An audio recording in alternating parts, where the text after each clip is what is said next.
This is why you should be hanging if you are currently dealing with shoulder pain. Okay, caveat time. There are obviously going to be some cases where hanging is not the best option, especially if it aggravates your symptoms, so get off me.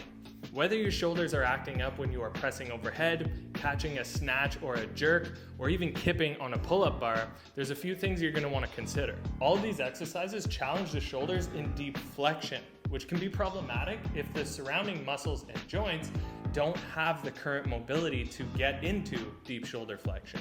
After a while, this can cause some stress to overload the shoulders and create that pain that seems to be so common. In order to reduce that stress, we need to find opportunities that get our surrounding joints to move in a way that will support the shoulders based on the demand that we are looking to place on them in our training. You picking up what I'm putting down?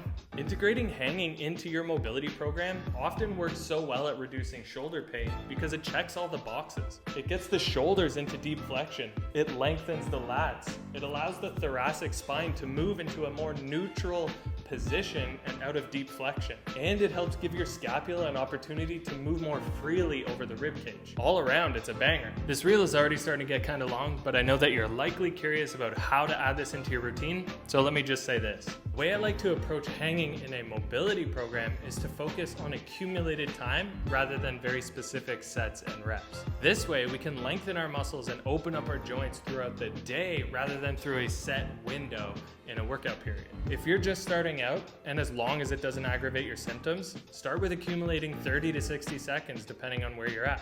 Once you feel good about that, start chasing the 2 to 5 minute mark.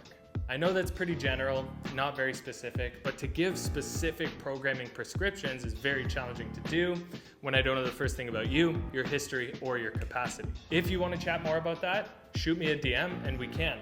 But for now, happy hanging.